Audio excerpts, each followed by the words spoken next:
Teams like that. I think Yeah. there's a few like that. So the way this draft is shaping up, there could be lots of opportunity to move around. I think there's some teams here that could really set tones. I think I think Utah could.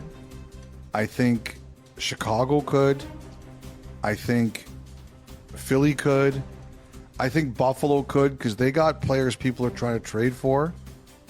Mm-hmm. I wonder if the Rangers try to move up. Like, that's another one I'm kind of wondering there. Darsh is a really interesting one. Darsh just got the job.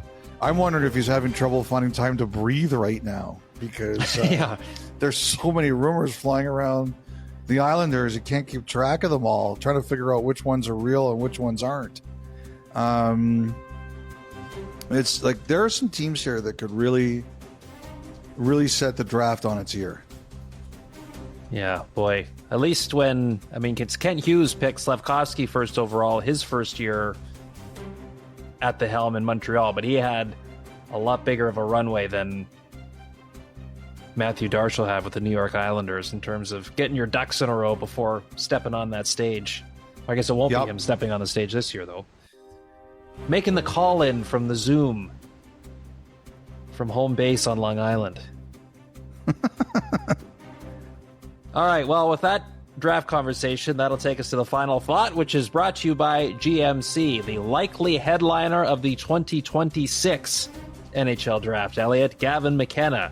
We've discussed him a few times, certainly as his Medicine Hat Tigers moved into off-season mode, and a lot of questions about what is next for some of those top CHL players with now the opportunity to make the jump to Division I hockey in NCAA. What is the latest you are hearing on Gavin McKenna?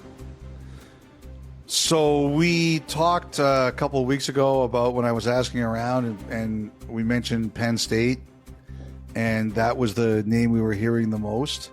I heard over the past couple of weeks he did some Zooms. He did Penn State, he did Michigan State, he did Michigan, and he did Denver. And it sounds like it's probably coming down to Penn State, who we guessed, and Michigan State. Nothing decided, but it sounds like that's where he's at.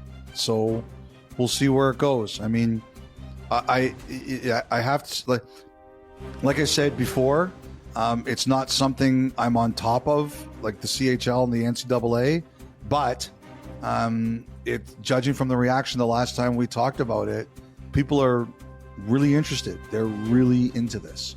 So we'll see how it ends up. Potentially join his Medicine Hat teammate, Caden Lindstrom, in Michigan State if he did that. But holy smokes, yeah, whether it's them or Penn State, who have really emerged on the scene, as we talked about, on the men's Division I level. Boy, what a get. What a get that could be for any program with the opportunity to add Gavin McKenna into the fold. That's going to be, of that category, that'll be the biggest story this summer, is where he ends up playing in the fall. Yeah, a lot of eyeballs on that. All right, that was the final thought, brought to you by GMC. We'll take our first break. We still have our interview with Matthew Schaefer to come, but before we get to that, the Thought Line. 32 Thoughts, the podcast, continues after this.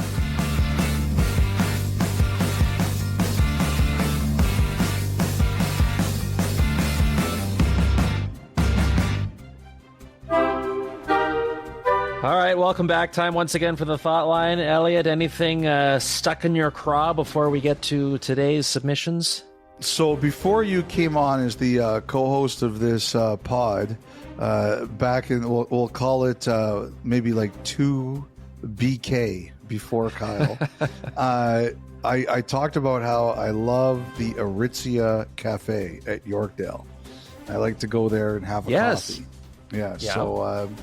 So we had a birthday for 2 of my nephews on Sunday. I had to go pick something up at Yorkdale, so I went for my Aritzia coffee, and I go to the house, and my brother-in-law's dad is there, and he's like, he sees my coffee cup say Aritzia, and he goes, "Really?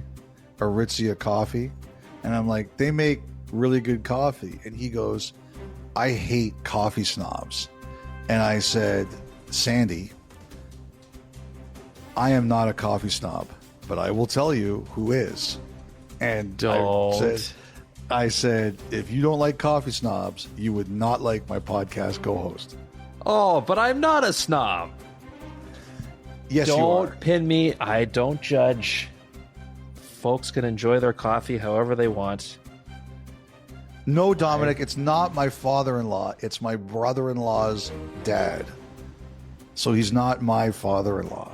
Fathers, brothers, cousins, former roommate. Yes. Dom thinks he's being smart. He's like, Elliot, you dummy. He sends me a text. Elliot, you dummy. That's just your father-in-law. No, it's not. He's married to my wife's sister, so it's not my father-in-law. Yeah. Okay. All right.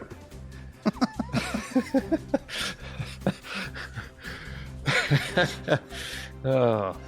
This segment is already off the rails. Ancestry.ca. That's right. 23andMe. We've dropped your DNA all over the internet. Oh my gosh. So what is it about Aritzia coffee that you like so much? I don't know. Do you have an Americano there too? Yeah, they just make great coffee. Good. Yeah. I'd love to try it someday. Yeah. Off-season adventure. All right, we begin today. Mark in Detroit. Hello, Soundmaster Shamati. Gatekeeper Griffin. Fashion icon Elliot. And ticket agent Kyle. A few weeks ago. I don't know, Mark. I like that. That's your new nickname. You're the ticket agent. Yeah, you need a deal? Tickets? Anyone? I'm your broker. A few weeks ago, I watched the Champions League final. Immediately after the final whistle, the CBS camera cuts to a shot of an engraver working on putting the name of the winning team on the trophy.